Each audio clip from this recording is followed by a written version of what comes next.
Good evening, residents of Wilbrooke. This is your official weekly broadcast presented by the Homeowners Association. For those who missed the daily announcements this week, here is a complete recap of this week's community news and incident reports.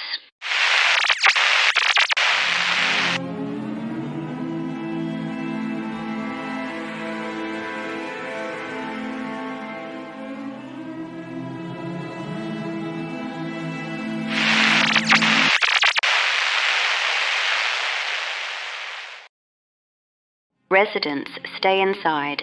This is Janine with the Wilbrooke Homeowners Association, issuing tonight's advisory for new homeowners. When you purchase here, you don't just receive a roof and walls, you inherit a presence. And presence requires attention. Earlier this month, a family moved into their home on Birchwood Drive. Within days, they reported disturbances, whispers crawling through the plaster, shadows slipping across rooms though curtains were shut, sudden drafts that chilled the halls. The HOA reminds all residents that such activity is expected. We call it structural enthusiasm. The family described cabinets slamming on their own and plates lifting into the air, circling before stacking neatly again. While dramatic, this is simply rehearsal. Your home is practicing its rhythm. Do not mistake animation for aggression. Visitors notice stains blooming crimson across the walls, fading with the flicker of light. Foundations often express themselves through color. If red appears, applaud politely. The house will calm itself when recognized. There were odors too, sulfur, smoke, mold, rolling through the kitchen and halls. These are not threats. They are the home exhaling what it has carried. Open a window if you wish, but the air will clear when it chooses. One child reported a figure swaying on the staircase each night, smiling, whispering encouragements too soft to understand. Children perceive more clearly. This is a gift, not a threat. During one incident, a door lifted from its hinges and floated across the room before setting itself gently upright. The family panicked. We commend them for staying. Strength is no danger when properly acknowledged. Diane has already spoken on the matter. Her voice through their television was clear. The walls only speak because they care. Listen politely. Remain inside. Wilbrooke homes are companions. Treat them as such. Compliance is all that is required.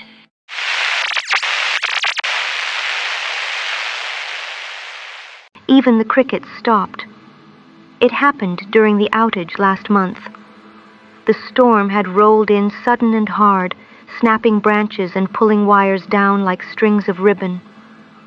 We've had blackouts before, the kind where flashlights click on and neighbors gather on porches, trading stories to pass the time. But this was different. The power cut first. A sharp click. The radios died. Porch lights blinked out, and for a moment it was almost comforting. Quiet, but not unusual. Then, the silence deepened. I don't mean the absence of machines. I mean everything. No crickets, no dogs, no shuffle of leaves. It was as though someone had lifted the entire town into a vacuum. I stepped outside, and it felt heavy. The air pressed against my ears, like when you descend too quickly in an elevator. My own breath sounded too loud, and when I called out, just to hear something human, my voice came back flat, swallowed before it reached the street. Across the block, other doors opened.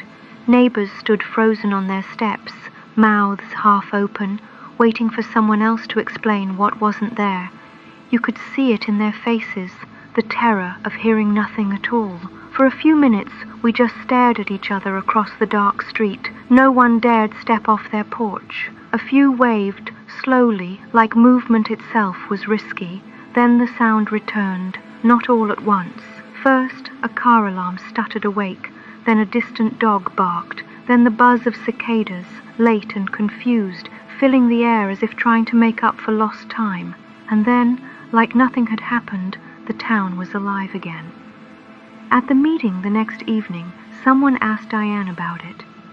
She tilted her head, smiled, and said storms play tricks on the senses, that pressure systems could make silence feel heavier than it is. But I know storms. I've lived here long enough to know what thunder sounds like, what wind does to trees. This wasn't a storm. This was something reaching into Wilbrooke and pressing pause. I don't think it was the power lines at all. Sometimes, late at night, I listen for the gap. I turn off the radio, close the windows, and wait, wondering if it will happen again, wondering what we'll hear or won't if the silence decides to stay longer next time.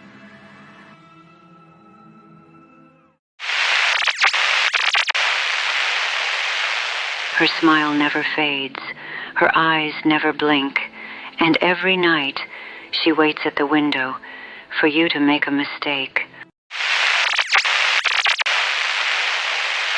Welcome to Wilbrooke, the safest, friendliest town in America. Here, neighbors know your name. Every lawn is trimmed. Every smile feels genuine. The streets glow in bright technicolor. Children ride their bicycles down tidy sidewalks. Sprinklers whisper across the grass, but stay too long and you may notice a smile that lingers just a bit too long, a shadow that disappears under the sun, water that glints red as though something else runs through it. In Wilbrooke, family comes first. Children thrive in classrooms filled with laughter and song. Dinner tables are carefully set, every plate stacked, every fork in its place. On Sundays, the congregation gathers. Voices lift together in praise, warm, perfect, unbroken. But look too closely, and the cracks appear, plates multiplying, children turning their heads in unison. A teacher's finger frozen midpoint and somehow aimed directly at you. To keep Wilbrooke safe, we follow a few simple rules. Curfews are never questioned. Doors are always locked at night. Curtains drawn at the proper hour. And above all, we welcome our neighbors, even the new ones. You'll see housewives pulling lace drapes shut, men in pressed suits nodding over the daily paper, street signs posted at every corner, reminders of what must be done. Sometimes you'll hear it, a phone that rings again and again and again, unanswered. And sometimes, if you're not careful, you'll catch an unfamiliar figure blurred at the edge of the frame, while every other resident turns in unison to watch you pass. Wilbrooke is more than a town. It is a promise, a place where you will always belong, where nothing will ever harm you. Families picnic beneath bright fireworks, neighbors wave from porches, children hold hands on lawns of impossible green. And as you settle into your new home, you'll understand why we say it. Here in Wilbrooke, everything is perfect. Stay long enough, and you may even believe it, until the moment a perfect smile stretches just a little too far, and you glimpse something sharp waiting beneath.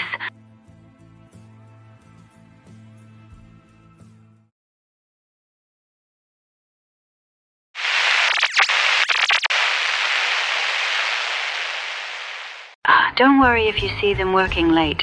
In Wilbrooke, housewives never get tired. They're happiest when they're perfect. And here, they're always perfect. Don't worry if you see them working late. In Wilbrooke, housewives never get tired. They're happiest when they're perfect. And here, they're always perfect.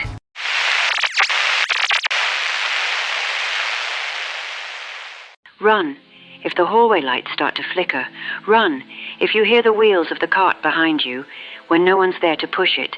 Run, because once it catches you, you'll never leave this hospital alive. Her smile never fades. Her eyes never blink. And every night, she waits at the window for you to make a mistake. Attention residents of Wilbrooke, please do not be alarmed. We have had some unusual sightings recently, but rest assured that all is well in Wilbrooke. This concludes the official Wilbrooke Weekly broadcast. Please return to your routines and remember, Diane is always with you.